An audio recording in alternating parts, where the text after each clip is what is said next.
प्रणिपात आप सभी को। आज जो चैप्टर हम पढ़ने वाले हैं दैट इज़ मैट्रिक्स। तो सबसे पहले समझते हैं कि मैट्रिक्स होता क्या है। जब हम किसी भी mathematical functions for example real number, complex number या फिर ट्रिग्नोमेट्रिक फंक्शन या भी किसी भी तरह के मैथमेटिकल फंक्शन को रोज़ और कॉलम्स में अरेंज करके किसी ब्रैकेट में लिखते हैं तो हम उसे मैट्रिक्स कहते हैं, ठीक है। और ये दिखता कैसा है तो उसका पिक आपको कुछ यहाँ पर मैंने अभी मेंशन कर रखा है, ये पिक्चर आप देख लो। तो जैसा आप देख पा रहे होगे कि मैट्रिक्स में होता क्या है कि ब्रैकेट्स के अंदर मैथमेटिकल फंक्शंस को रोज़ और कॉलम्स में हम लोग अरेंज करते हैं। तो सिंपल सा आप देख के समझ गए होगे कि मैट्रिक्स दिखता कैसा है, क्या होता है मैट्रिक्स। तो कोई बड़ी बात है नहीं भाई, ब्रैकेट के अंदर कुछ मैथमेटिकल फंक्शंस लिख दो, यही है मैट्रिक्स आपका।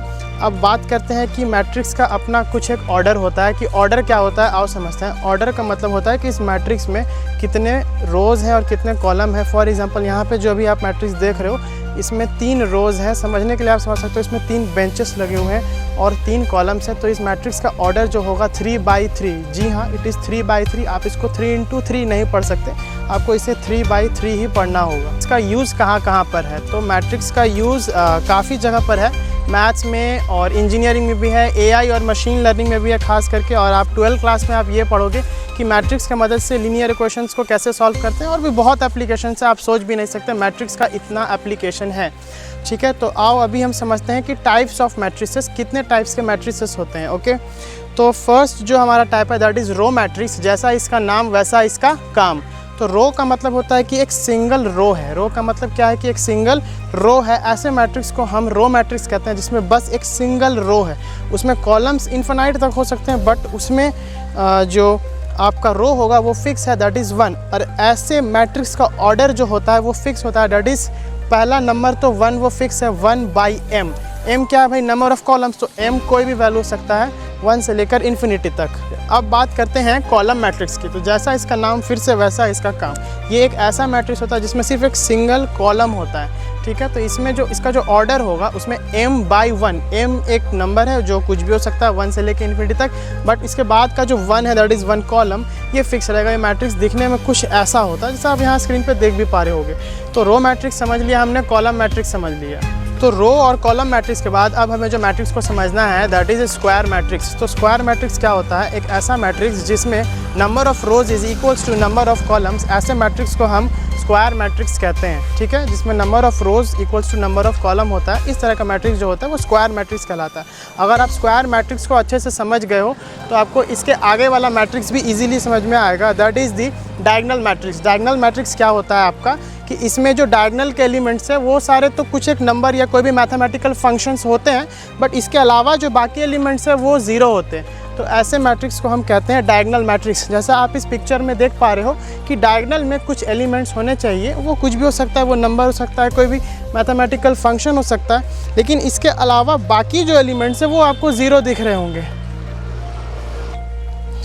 तो शायद आप डायगोनल मैट्रिक्स को भी आसानी से समझ पा रहे होंगे कि मैं क्या कहना चाहता हूँ। अब आप डायगोनल मैट्रिक्स समझ गए हो तब आपको स्केलर मैट्रिक्स भी समझने में कोई प्रॉब्लम नहीं होगी। स्केलर मैट्रिक्स क्या होता है, स्केलर मैट्रिक्स एक तरह का डायगोनल मैट्रिक्स ही होता है जिसमें डायगोनल के सारे एलिमेंट्स सेम होते हैं। याद रखने का ट्रिक क्या है, एस से स्केलर होता है और एस से सेम होता है, तो आप स्केलर मैट्रिक्स को ईजिली याद कर सकते हो। तो अब हम बात करते हैं यूनिट मैट्रिक्स या फिर आइडेंटिटी मैट्रिक्स की। तो आओ इसे समझते हैं। तो बहुत सिंपल है, जैसे गाड़ी आगे चल रही थी वैसे ही चलेगी।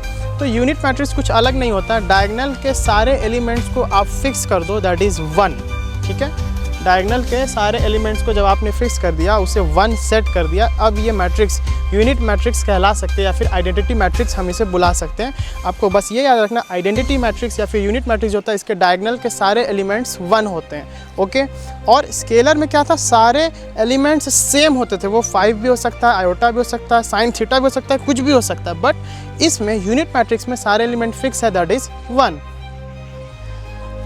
तो अब हम समझने वाले हैं जीरो मैट्रिक्स या फिर नल मैट्रिक्स। जैसा इसका नाम है वही वैसा ये दिखता है। ये जीरो मतलब सारे एलिमेंट जीरो, 1/1 का भी हो सकता है, 2/2 का भी हो सकता है, 3/3 का भी जीरो मैट्रिक्स हो सकता है। तो जीरो मैट्रिक्स कोई बड़ी चीज़ नहीं है, सारे के सारे एलिमेंट जब जीरो होंगे ऐसे मैट्रिक्स को हम जीरो मैट्रिक्स कहते हैं। अब बात करते हैं अपर ट्रायंगुलर मैट्रिक्स और लोअर ट्रायंगुलर मैट्रिक्स की। अपर ट्रायंगुलर मैट्रिक्स मतलब अगर आप जैसा स्क्रीन पे देख पा रहे होंगे कि ऊपर में इसके कुछ एलिमेंट्स जीरो हैं और कुछ नंबर्स लिखे हुए हैं जो ऊपर में एक ट्रायंगल फॉर्म कर रहे हैं, दैट्स वाई इस मैट्रिक्स को अपर ट्रायंगुलर मैट्रिक्स, और जो अनदर पिक्चर आप देख पा रहे हो that is the lower triangular matrix, cause इसके सारे एलिमेंट्स जीरो हैं और बचे हुए एलिमेंट्स कुछ ऐसे अरेंज किए हुए हैं रोज और कॉलम्स में जिससे एक लोअर ट्रायंगुलर फॉर्म हो रहा है, that's why it is called an lower triangular matrix.